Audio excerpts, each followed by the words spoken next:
Thank you for joining your desert frontiersman Alan for more Southwest Desert Tales. Please leave a like, comment, share, and subscribe. If you would like to support my time and channel, hit the super thanks heart icon on the bottom of the video and contribute. This is very helpful. Relax and enjoy. Welcome to today's Southwest Desert episode, where we'll explore the fascinating life of Fred Wright, a prospector who spent 37 years searching for gold and treasure in the harsh desert wilderness of southern Arizona.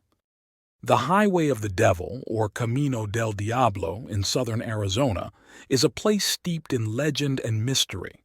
This unforgiving terrain has been the site of countless tales of lost gold and buried treasure, luring adventurers and prospectors for generations. Among those who answered the call of the desert was Fred Wright, a man who dedicated nearly 4 decades of his life to the pursuit of his own golden dream. Born in 1869 on a tobacco farm in Lynn County, Missouri, young Fred's imagination was captivated by tales of lost mines and buried treasures in the Southwest. As early as 1885, at the age of 16, he began dreaming of heading west to seek his fortune. However, life had other plans for Fred, and his journey to the American Southwest would take a circuitous route spanning continents and decades. In 1899, Fred's wanderlust finally got the better of him. Responding to an advertisement seeking muleteers for Africa, he set sail from New Orleans aboard the SS Kildone. After a 42-day voyage, Fred found himself stranded in East London, Cape Colony, with only a sixpence to his name. Undeterred, he enlisted to fight with the British against the Boers. He had a reputation as a crack shot. After completing his 6-month enlistment, he returned briefly to Missouri before heading back to Africa with another shipment of mules. This time, he joined Driscoll's Scouts, eventually earning the rank of sergeant and a Victoria Medal. When peace was declared, Fred's adventurous spirit led him to prospect for gold and diamonds across South Africa.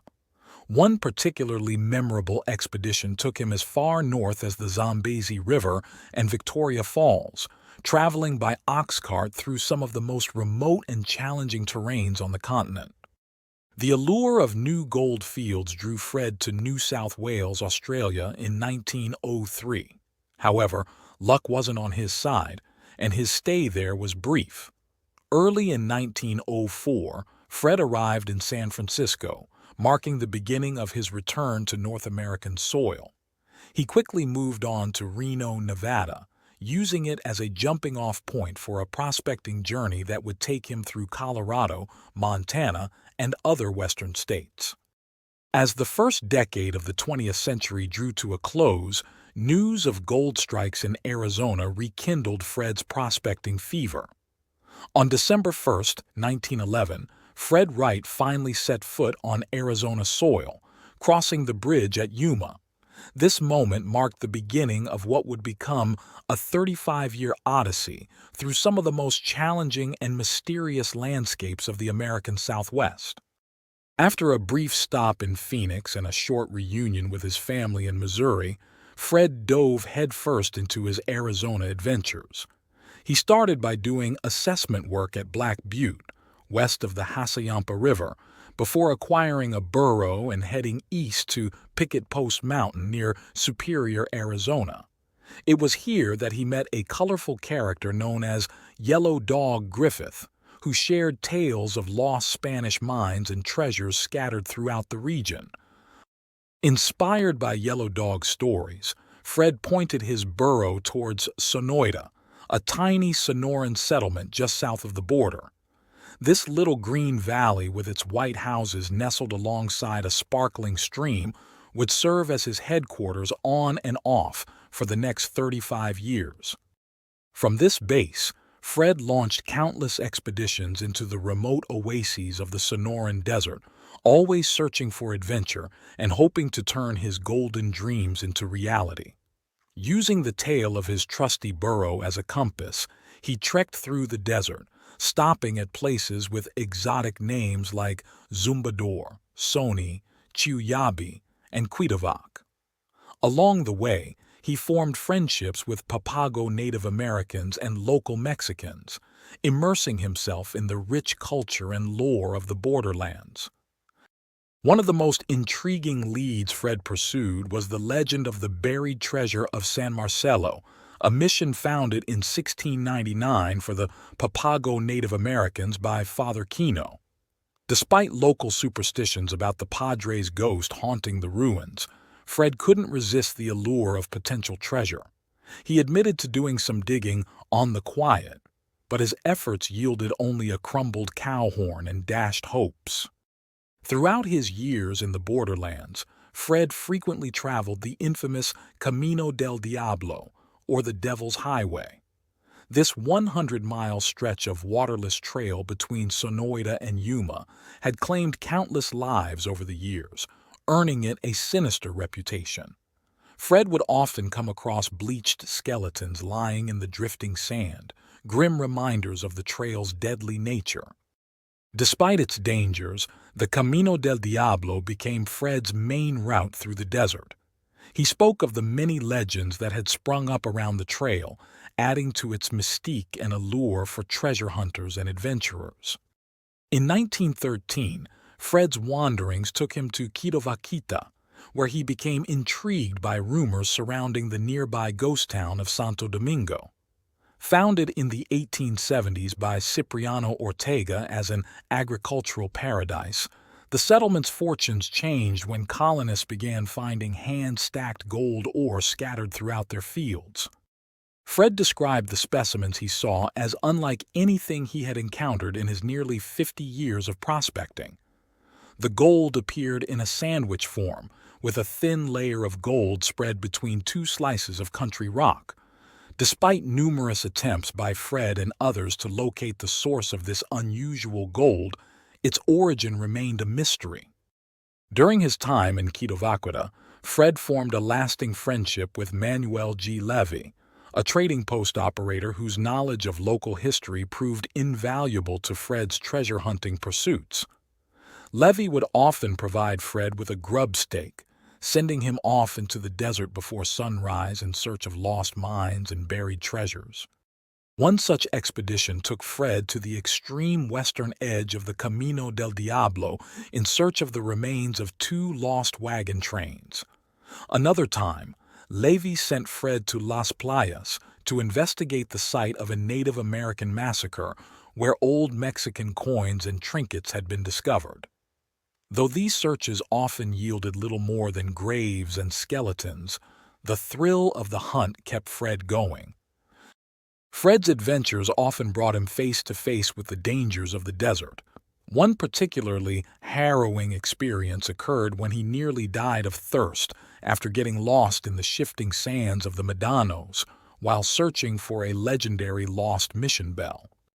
Though he never found the mythical bell, Fred's journey took him to Punta Peñasco on the Gulf of California. There, he discovered the corral-like houses and cemeteries of the Areneño people. Fred's description of Punta Peñasco in those early days painted a picture of an untouched paradise, with fearless seabirds and incredibly tame fish. As the years passed, Fred began to spend more time in the growing mining town of Ajo. The old camp where he had once headquartered was destroyed by fire in 1916, and soon after, the great steam shovels of the New Cornelia Copper Company began to transform the area into one of the largest open-pit mines in the world. With many of his old friends gravitating towards the big company mines, Fred found himself spending more time in town. However, his wanderlust never fully subsided. Friends would report seeing Fred around for a spell, only to hear that he had once again ventured off to some remote spot in the desert. Eventually, Fred reluctantly traded his trusty burros for a Model T Ford, marking the end of an era in his prospecting career. Yet even as he settled into a more sedentary life, his passion for the history and lore of the old mining camps never waned. In his later years, Fred Wright lived in semi-retirement, trading yarns with old friends and reflecting on his decades of adventure. Unlike many who grow bitter after years of fruitless searching, Fred maintained a twinkle in his eye and a self-deprecating sense of humor about his experiences.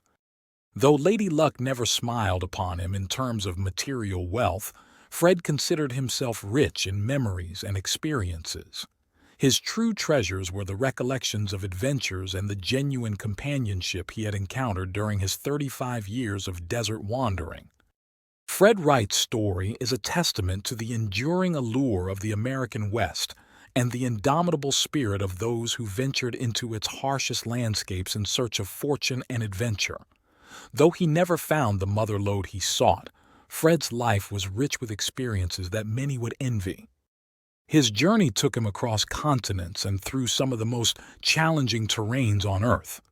From the battlefields of South Africa to the shifting sands of the Sonoran Desert, Fred Wright lived a life straight out of an adventure novel. Yet through it all, he maintained a humble perspective and a genuine appreciation for the people and places he encountered along the way. In the end, Fred's greatest discovery wasn't gold or silver, but the realization that true wealth lies in the experiences we accumulate and the connections we make throughout our lives. His story serves as a reminder that sometimes the journey itself is the real treasure, and that the golden mirage that never fades is the one that lives in our hearts and memories. Thank you for joining us on this journey through the life of Fred Wright, a true American adventurer. Until next time, keep your eyes on the horizon and your heart open to the adventures that await. Welcome to another episode of the Southwest Desert.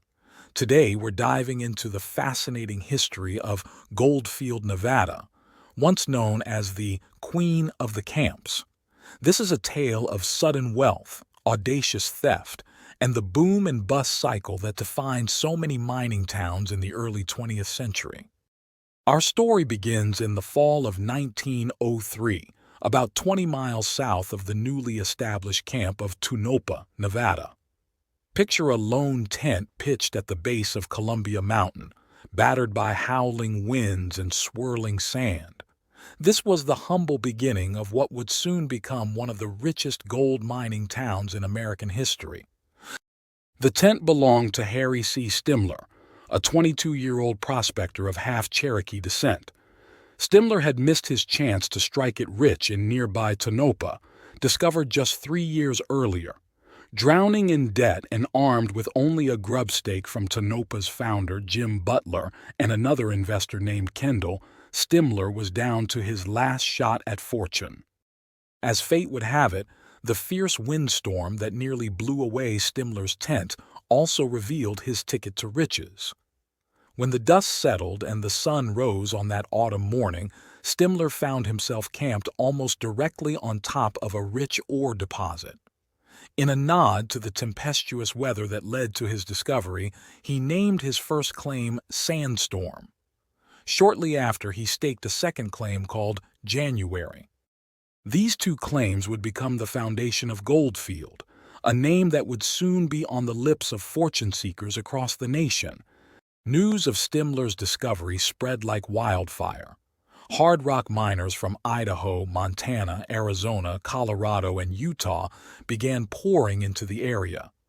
They were joined by prospectors, speculators, and dreamers from all walks of life, each hoping to carve out their own piece of the golden pie.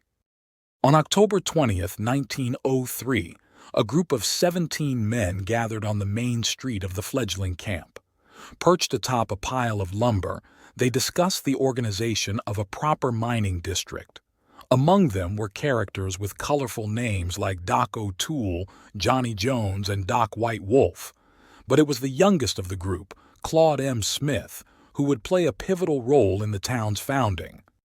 When the group needed someone to serve as the official claim recorder, they turned to Smith. Despite his protests of inexperience, the others insisted. "Hell, you can't," one of them exclaimed. "You can read and write, can't you? We'll tell you what to do. You're elected." Reluctantly, Smith accepted the position. His first act was to suggest a name for the new camp, Goldfields. The group approved, though the final S was later dropped, and Goldfield was officially born. For the first couple of years, development in Goldfield was slow. Some early speculators grew restless as veins seemed to pinch out or disappear entirely. But those who kept the faith were soon rewarded beyond their wildest dreams. The turning point came with the discovery of the Mohawk Mine. Its ore was so rich that it catapulted Goldfield from a struggling camp to a boomtown virtually overnight. By 1907, just 4 years after its founding, Goldfield boasted a population of 15,000 and had produced the staggering sum of $45 million in gold, equivalent to well over $1 billion today. In its heyday, Goldfield was home to some of the richest mines in the world. The Mohawk, Jumbo, Red Top, Combination, Florence, and others produced ore of almost unbelievable quality. Some veins assayed as high as $20,000 per ton, and in 1908, one particularly rich vein yielded ore worth $76,000 per ton. A local poet, J.W. Scott, captured the town's newfound glory in verse. Splendid, magnificent queen of the camps, mistress of countless Aladdin's lamps, deity worshipped by kings and tramps. The lure she is of the West. But with great wealth came great temptation. As Goldfield's mines began producing riches beyond belief, they became targets for a practice known as high grading. High grading was a form of theft where miners would smuggle out small amounts of the richest ore, often called picture rock or jewelry rock because of its visible seams of pure gold.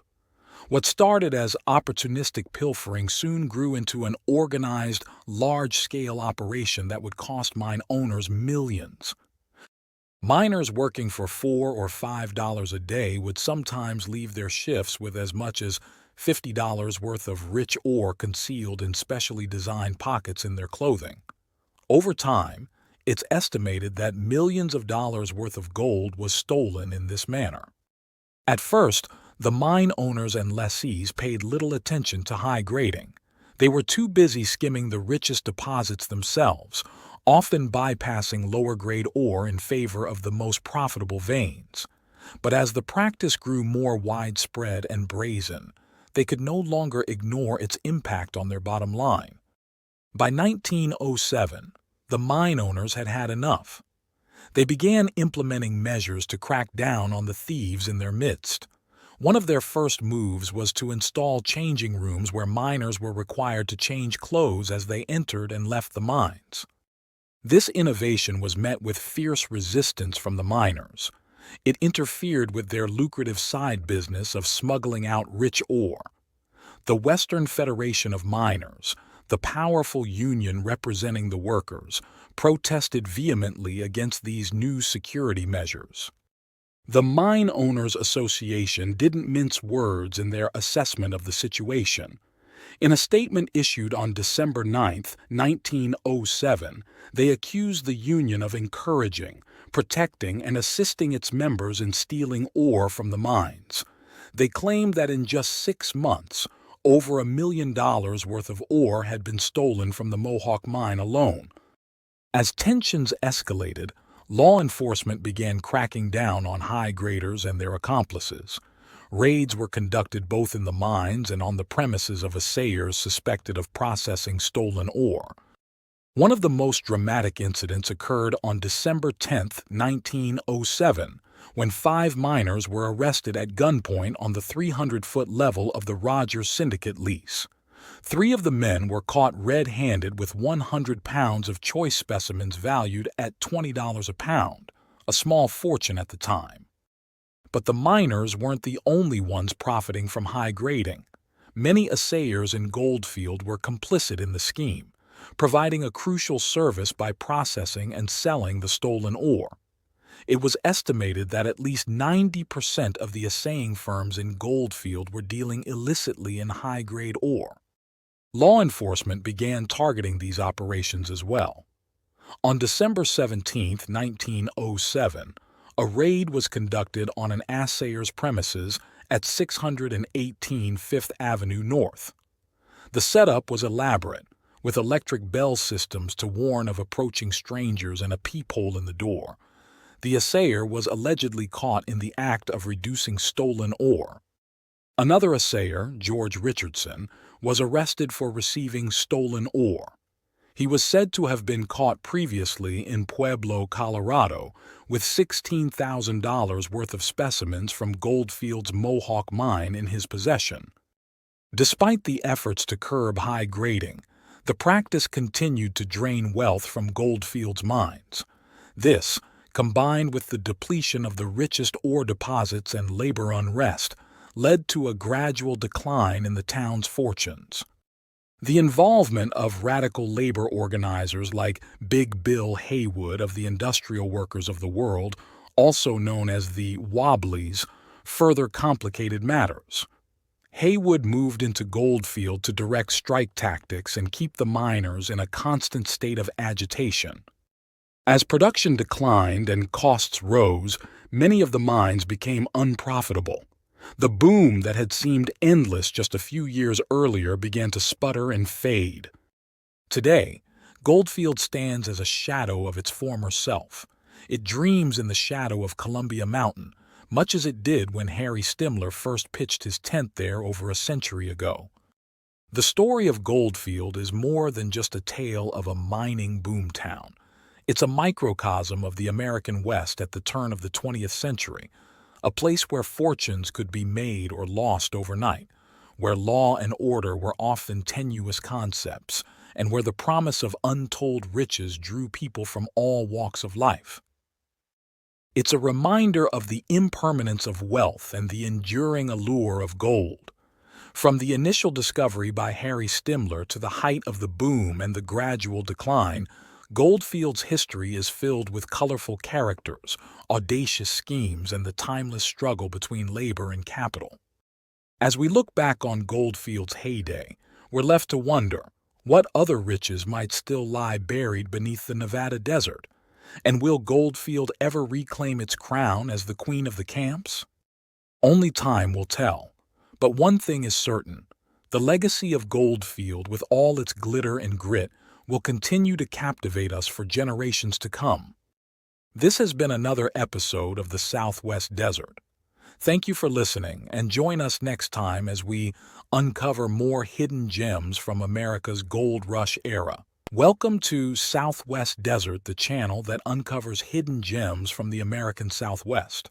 Today, we're diving into the fascinating story of Ezra Hamilton and the Willow Springs Gold Strike, a tale that spans from the bustling streets of 1880s Los Angeles to the rugged Mojave Desert. It's a story of unexpected discovery, unconventional mining practices, and the preservation of a historic desert oasis. Our story begins not with gold, but with clay. In the mid-1880s, Los Angeles was experiencing a massive real estate boom. The sleepy Pueblo was transforming into a proper city, and with this growth came an urgent need for modern infrastructure, particularly plumbing. Enter Ezra Hamilton, owner of a thriving tile works in Los Angeles. Ezra wasn't satisfied with the local clay for his pipes. It didn't vitrify or turn glass-like when fired, quite to his liking. So, he did what any resourceful businessman would do. He placed ads in Southern California newspapers seeking a better source of clay. This seemingly mundane search for improved building materials would lead to a series of events that would change Ezra's life and leave an indelible mark on the history of the Mojave Desert. One response to Ezra's advertisements came from a Dr. Crandall near Rosamond, out in the Mojave Desert. The sample looked promising, so Ezra ordered an entire train car full. Little did he know that this shipment of desert earth would be the key to unlocking a fortune. You see, Ezra Hamilton wasn't just a tile maker. He had gold in his blood. Back in 1853, at the tender age of 20, he had left his home in Illinois with just $15 and a carpet bag, bound for the California gold fields. While he gained plenty of mining experience during those early years, he hadn't struck it rich. Eventually, he made his way to Los Angeles, where he built his tile business and became known as a strong advocate for better local politics. So when Ezra casually panned some of that Mojave clay and saw a bright yellow streak in his pan, old instincts kicked in. There was gold in that silica. But Ezra didn't immediately abandon his profitable tile business. He was older and wiser now, tempered by years of hard work and business experience. He bought the land where the silica came from but kept supplying pipes to the good citizens of Los Angeles. It wasn't until the mid-1890s that Ezra began to prospect the area in earnest. The Mojave was gripped by another mining excitement, and gold fever was spreading through Southern California once again. This resurgence of interest in gold mining swept up many in its wake, including Ezra Hamilton. For several years, Ezra searched the colorful peaks and rugged buttes near Rosamond, a small settlement in the heart of the Mojave. His years of experience as a miner, combined with his keen eye and persistent nature, finally paid off. After years of searching, Ezra found what every prospector dreams of, a rich vein of gold-bearing ore. The discovery was made on top of a narrow, rocky hogback, a testament to Ezra's determination to leave no stone unturned in his search for gold. He staked 8 claims and named his mine the Leda, after his wife. The hill itself became known as Hamilton Hill and later as Tropico Hill. Recognizing the potential of his discovery, Ezra called in his sons, Fred, Lester, and Truman, to help set up a 2-stamp mill and work the mine. It was a family affair, with each member playing a crucial role in the operation. But here's where Ezra Hamilton's story takes an unusual turn, setting him apart from many of his contemporaries in the mining world. Unlike most miners who would try to extract every ounce as quickly as possible, driven by dreams of instant wealth, Ezra saw his gold-bearing hill as a bank. He became his own conservative banker, only withdrawing what he needed when he needed it. This unconventional approach to mining was rooted in Ezra's life experiences and his strong personal principles. He worried that too much money at once might spoil his sons, robbing them of the work ethic and values he held dear.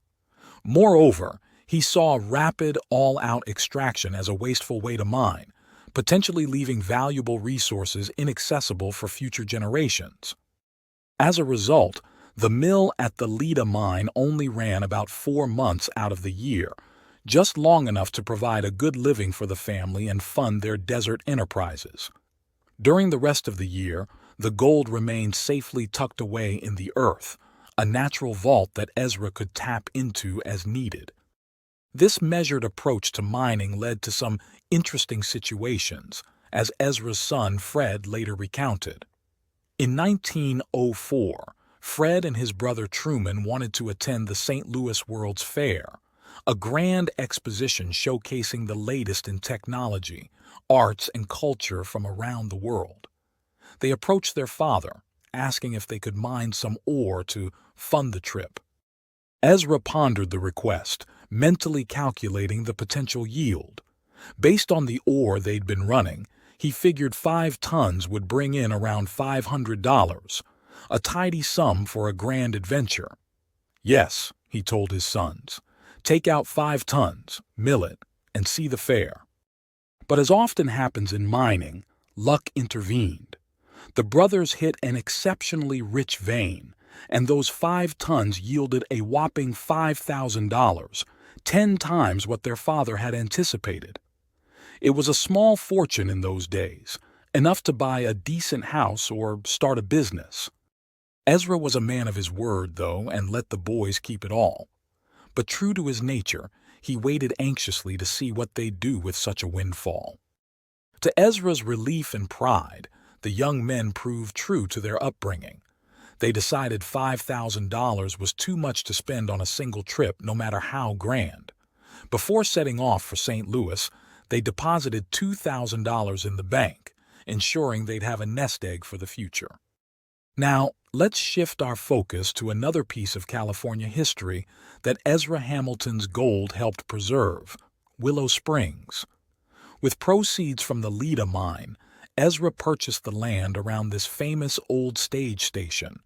Willow Springs was one of the earliest and most important watering holes on the vast Mojave Desert, a crucial stop for travelers braving the harsh desert environment. This oasis has a rich history stretching back centuries, long before Ezra Hamilton arrived on the scene. In 1776, as the American Revolution was just beginning on the East Coast, Padre Francisco Garces stopped at Willow Springs during his explorations of the southern San Joaquin Valley. Willow Springs was a main stop on the old Joe Walker Trail heading north across the desert. Walker, a famous mountain man and explorer, blazed this trail in the 1830s, opening up new routes for westward expansion. At times, the trail was even called the Indian Horse Thief Trail, as stolen horses from coastal Spanish ranchos often ended up there, having been driven across the desert by Native American raiders. The springs saw their share of famous visitors over the years. Renowned explorers like John C. Fremont, Alexis Godey, and Kit Carson all camped at Willow Springs during their history-making expeditions. These men, whose names would become legendary in the annals of Western exploration, found respite and refreshment at this desert oasis. Later, as mining in the region picked up, Willow Springs became a crucial station for Remy Nadeau's teams hauling silver-lead ore from the Cerro Gordo mines to Los Angeles and San Pedro. The springs provided a vital watering stop for the mule teams pulling heavy wagons laden with precious ore, playing a key role in the economic development of Southern California. When Ezra bought Willow Springs, remnants of its storied past were still visible. Ezra and his family set about revitalizing the place, adding new buildings that harmonized with the desert surroundings. They used local materials, rock, adobe, and cement, to construct structures that seemed to grow naturally from the desert landscape.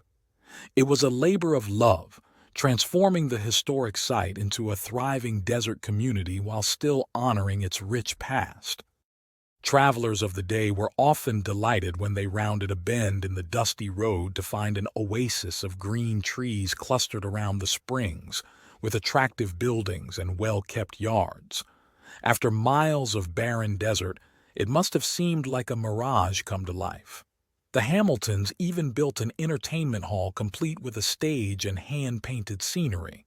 Desert troopers would perform for audiences that arrived by horse and buggy, or wagon, burro cart, and on foot from nearby settlements and distant mines. These entertainments became a highlight of desert life, bringing a touch of culture and excitement to the remote community. In true gold country fashion, dance prizes were often tiny gold bricks worth between $5 and $30. Willow Springs became a small but vibrant community in its own right. Workers from the Leda mine lived there with their families, forming the core of a close-knit desert society. There was a small school to educate the children of miners and ranchers. Ezra Hamilton served as postmaster for the Willow Springs Post Office, a role that put him at the center of community life. In those days, the post office was more than just a place to send and receive mail. It was a community hub, a place to exchange news and gossip, and a vital link to the outside world. The Hamiltons were innovators in other ways, too. Fred Hamilton installed what was probably the first privately owned electric light plant in Antelope Valley. Imagine the surprise of weary desert travelers emerging from the inky darkness to find this electrically lit oasis. It must have seemed like magic, this island of light in the vast darkness of the desert night.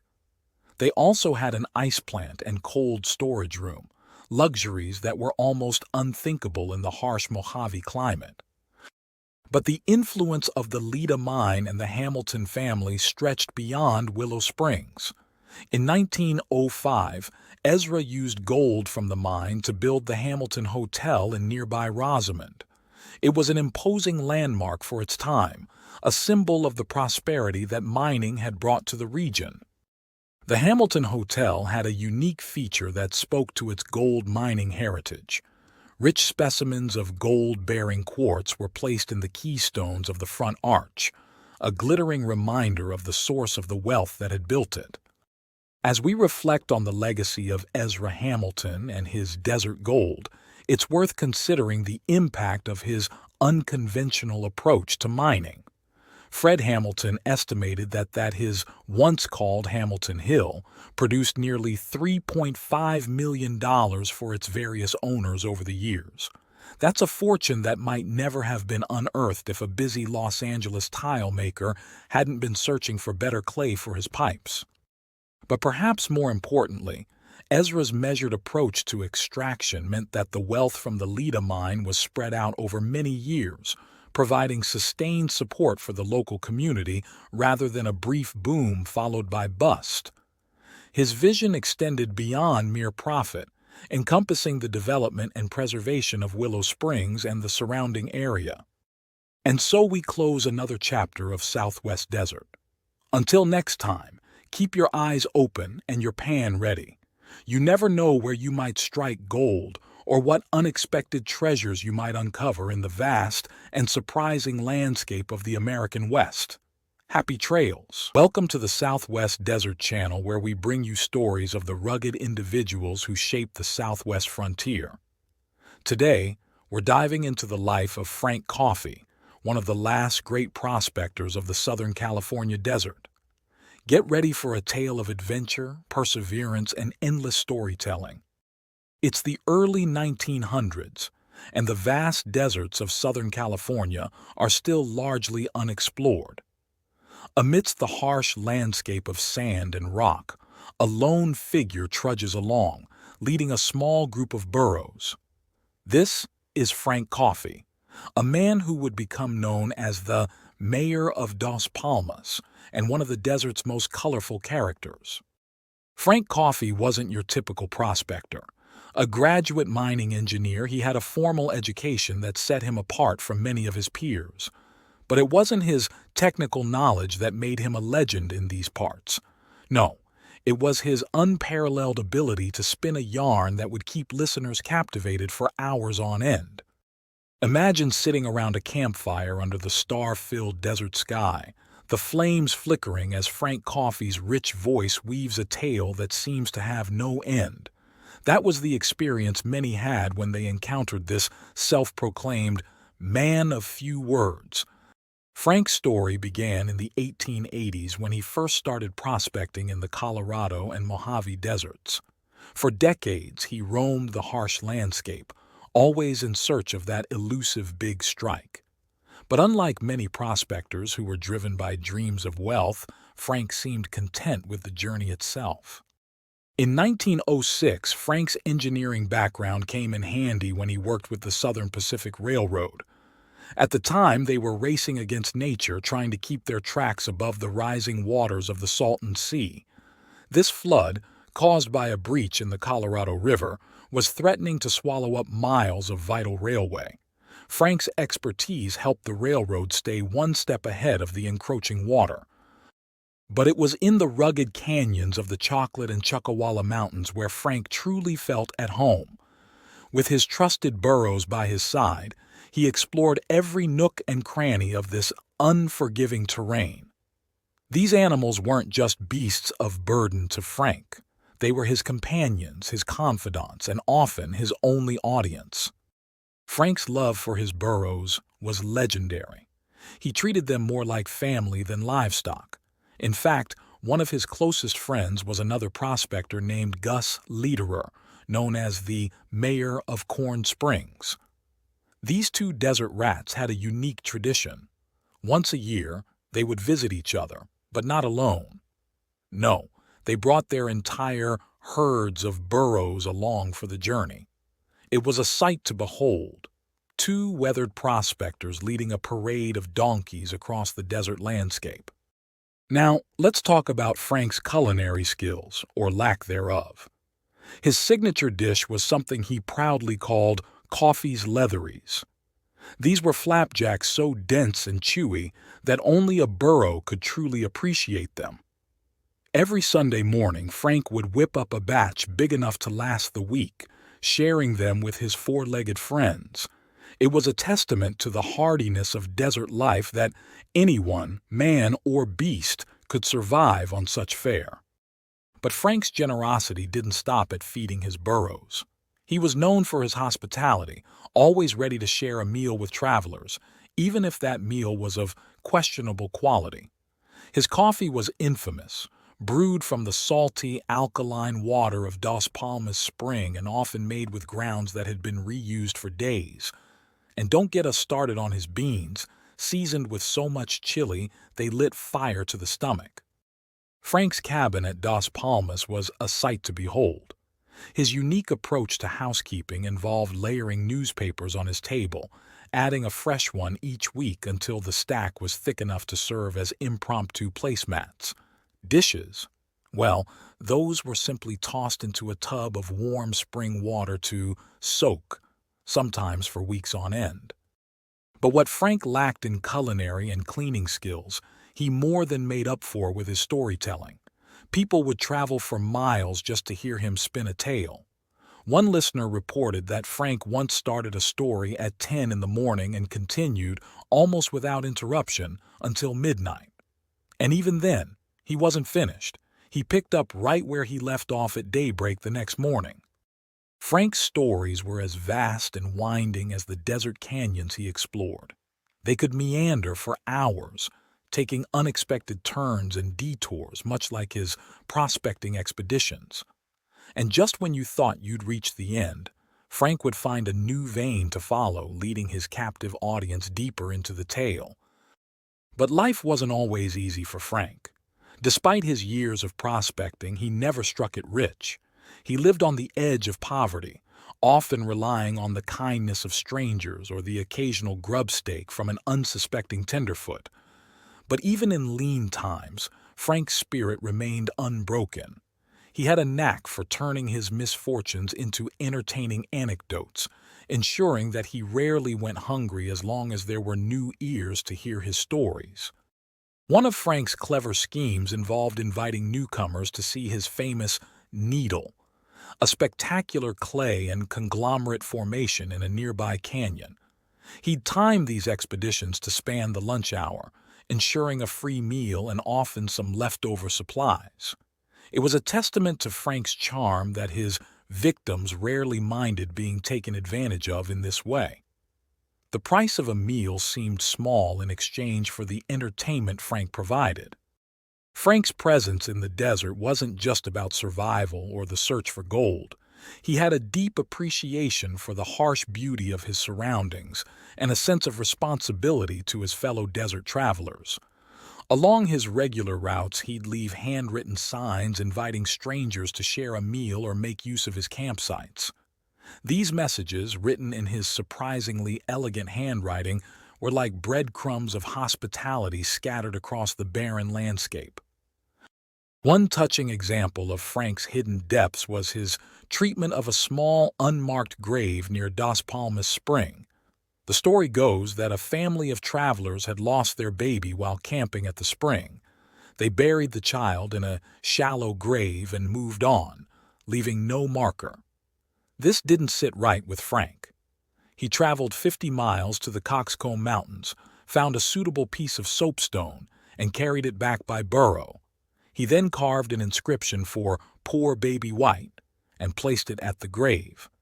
For years afterward, Frank made sure fresh flowers were placed on the tiny grave, a poignant gesture from a man who presented himself as a rough, carefree prospector. Frank's life wasn't all tall tales and pancakes, though. He had a strong sense of justice, as evidenced by his involvement in a dispute over water rights at Corn Springs. When a wealthy mine promoter tried to sue a widow for her water holdings, Frank stepped up to testify on her behalf. He was proud of standing up for the underdog, often declaring, "Say, I'd sell a gold mine to a rich man, but I'd never sue a widow." It was a statement he'd repeat with increasing volume and enthusiasm. As the years went by, the desert began to take its toll on Frank. His body, weathered by decades of harsh living, began to fail him. His friends, concerned for his welfare, managed to get him to the Riverside County Hospital under the guise of a casual car ride. But for a free spirit like Frank, the confines of a hospital were unbearable. He was later moved to a nursing home, but even that was a poor substitute for the open desert he loved. In October 1936, at the age of 77, Frank Coffey passed away. He died as he had lived much of his life, alone but far from the desert he called home. But while Frank may have felt isolated in his final days, his legacy lived on in the memories of those who had known him and in the stories that continued to circulate long after he was gone. Today, Frank Coffey's name lives on in the very landscape he roamed for so many years. Coffey Spring, nestled in a gulch just north of the Salton Sea in the Chocolate Mountains, stands as a lasting tribute to this colorful character of the American West. As we reflect on the life of Frank Coffey, we're reminded of a time when the American West was still wild and untamed. Frank represented a breed of men and women who faced the harsh realities of desert life with resilience, humor, and an unquenchable spirit of adventure. He may not have struck it rich in gold, but Frank Coffey's true wealth lay in the stories he told, the friendships he forged, and the indelible mark he left on the history of the Southern California desert. His life serves as a reminder that sometimes the journey itself, with all its hardships and joys, is the real treasure. This has been the Southwest Desert. Join us next time as we continue to explore the lives of the remarkable individuals who shaped the Southwest frontier. Until then, may your coffee be strong, your stories be long, and your spirit be as free as Frank Coffey's. Happy trails. Welcome to Southwest Desert. This episode delves into the fascinating world of gold panning in Arizona's historic placer fields. Today, we'll follow the journey of E.C. Thorman, a spare-time prospector in the 1950s who rekindled the spirit of the old-timers in his quest for that elusive gleam of color in the bottom of a pan. Our story begins with a chance encounter. In 1949, an old prospector who ignited his interest in gold panning as a hobby. Since then, he worked many of the old placer fields in Arizona, experiencing firsthand the physical toll and the unmatched thrill of discovery. Thorman's adventures serve as a reminder that while the Southwest's early prospectors may have claimed most of the gold, there are still traces waiting to be found by those willing to seek them out.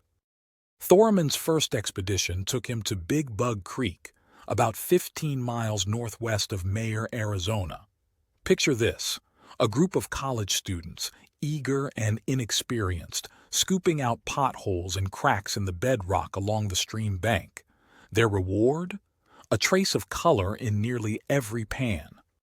Encouraged by these initial findings, Thorman later camped along the creek for 3 weeks. The conditions were favorable. The gravel wasn't large, bedrock was close to the surface, and there were no serious mining problems. Although the yield was modest, just a few tiny flakes in each pan, it was enough to transform Thorman into a confirmed spare-time prospector. Thorman's next adventure came at the urging of Jim Thomas, a claim worker from Rich Gulch near the ghost town of Stanton. Thomas, amused by the fine gold Thorman had been panning at Big Bug, spoke of nuggets weighing an ounce or more, enticing our amateur prospector to try his luck in Rich Gulch. This site, located on the north side of the famous Rich Hill, presented a stark contrast to Big Bug Creek. The digging was deep and challenging, with bedrock lying anywhere from 1 to 10 feet below the surface. Massive boulders obstructed their path, sometimes requiring dynamite to clear. Unlike Big Bug Creek, Rich Gulch and the nearby Antelope Creek held very little fine gold. Instead, nuggets ranging from a few grains to over an ounce in weight awaited discovery. Despite the allure of these larger finds, Thorman and his companions eventually had to abandon their efforts due to the overwhelming mass of overburden. However, they left knowing that high-quality gold still lay beneath those formidable boulders. About 4 miles from Rock Springs lies the old stage station of Gillette, where Thorman encountered a unique challenge. Here, fine flake gold lies practically on top of the ground, but its nature makes it difficult to handle. While it pans nicely, the gold's fineness and its location in adobe soil cause it to clog riffle boards and evade capture in dry washers. This site has long fascinated prospectors who have tried unsuccessfully to work it in quantity. Yet, it continued to yield a few colors from almost anywhere around the old camp. Beyond its gold, Gillette offered a picturesque setting with its remaining old adobe buildings, making it an attractive spot for both prospecting and picnicking. Thorman's journey then took him to the Hassayampa River, about 15 miles northeast of Wickenburg. Just above the old Ore Grande pump house, he found another old placer yielding fine and occasional shot gold. This site offered the advantage of being able to dry wash the gravel and pan the concentrates in the nearby Hassayampa. A short distance east lie the old Spanish diggings, where gold could be found in the washes and surface dirt on the stream banks. Thorman noted that for about 5 miles south of Wickenburg, almost any wash on the east side of the highway could produce very fine flake gold, albeit under 6 inches to a foot of overburden. North of Carl Pleasant Dam, Thorman explored Morgan's Wash, an area known for its flake gold production. Armed with a jeep, a small pump, and a riffle box, he ventured about 4 miles up the wash to where bedrock nears the surface. Despite moving considerable dirt from the bedrock ledges, Thorman's results were disappointing. He managed to separate some fine flakes, but nothing comparable to the stories he'd heard. It seemed that high water had altered some of the previous placer bars. Yet, Thorman observed that fine gold could still be obtained along the bedrock ledges, and dry washing remained possible for most of the year. Acting on a tip from an old-timer who had driven a freight wagon in the 1890s, Thorman explored a small wash near Goat Ranch, an old landmark between Mayer and Dewey. His initial dry washing at the lower end yielded poor results, but as he worked upstream, he began to find larger gold. Eventually, Thorman was obtaining between $1.50 to $3 worth of fairly coarse gold per trip. The overburden here was mostly sand, rarely exceeding a foot in depth. Interestingly, the gold showed signs of wear, with Thorman finding small nuggets shaped like a mitten and a star.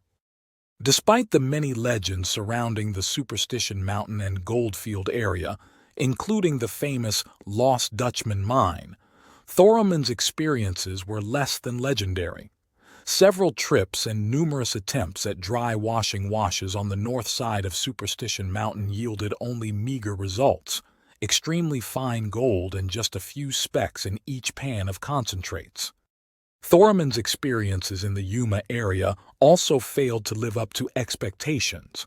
Despite reports of 40 to 50 old-timers dry washing the Fortuna, Laguna, and McFall placers each winter, Thorman's own efforts over several days produced poor results. He found none of the coarse gold and small nuggets said to be obtainable in these fields. South of Tombstone, beyond the town of Gleason, Thorman and his son made a brief stop at the old Gleason placer. Though time constraints limited their work, they managed to find a few colors. Local lore, shared by Lee Thompson, suggests that considerable gold was obtained from this field until the water supply failed.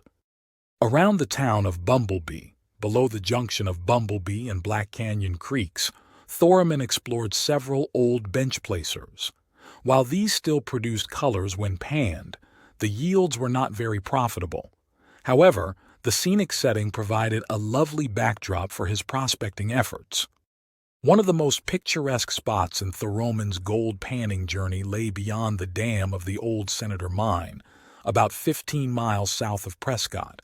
Here, amidst pines and aspen, the headwaters of the Hassayampa River flow through rocky canyons. While the gold Thorman found wasn't large, it was rough and unweathered, often appearing in peculiar formations. Thorman's exploration of the Lynx Creek area proved to be one of his most diverse experiences. Beginning in Knapp's Gulch, he found coarse grains in the stream bed. As he worked downstream and checked side washes, he discovered that bench placers and side washes often yielded more gold than Lynx Creek itself. With the help of Jack Redmond, one of the area's few remaining prospectors, Thorman located bench placers as high as 100 feet above Lynx Creek and more than half a mile from the creek bed. In sections of the creek that had been dredged, bedrock ledges still produced flake gold when broken up and processed. The bench placers above the stream bed held the promise of coarser gold, with occasional small nuggets. Thorman found gold in various locations, including 7 Mile Gulch, Indian Creek, Indian Hill, Whiskey Gulch, and many unnamed washes. Thorman's adventures paint a picture of the 1950s state of placer mining in the Southwest. Over the previous 75 years, nearly every possible stream and wash had been explored, with gold claimed through various methods including panning, sluicing, dredging, and dry washing. During the Great Depression, many of these early placer areas were reworked, providing a lifeline for hard rock miners who had lost their jobs due to mine closures. Later, most of the recoverable gold lied at the edges of streams, along the slopes of side washes, or in previously concealed bedrock ledges. This gold is often so fine and scarce that early prospectors considered it unprofitable to work. Despite the scarcity of gold, the allure of prospecting remained strong for enthusiasts like Thorman. While most stream beds in Arizona were under claims, many claim owners were willing to permit occasional prospectors to dig on their land. Often these owners not only gave permission but also shared their knowledge and experiences, helping to keep the spirit of the old prospectors alive. As Thorman's story shows, the thrill of finding a little color in the bottom of a gold pan continued to draw people to the old placer fields of Arizona. It's a hobby that connects modern-day adventurers with the rich history of the American Southwest, offering a unique blend of outdoor activity, historical exploration, and the eternal hope of striking it rich. And so, as the sun sets on another day of prospecting in Arizona's golden landscape, we're reminded that sometimes the real treasure isn't just in the gold we find, but in the experiences we gain and the connections we make with the land and its history. Until next time, keep your pans ready and your spirits high. You never know where you might find your next gleam of color. Happy trails. I hope you enjoyed these Southwest adventures. Please leave a like, comment, share, and subscribe. Hit the notification bell for more videos. See you next time. Happy trails.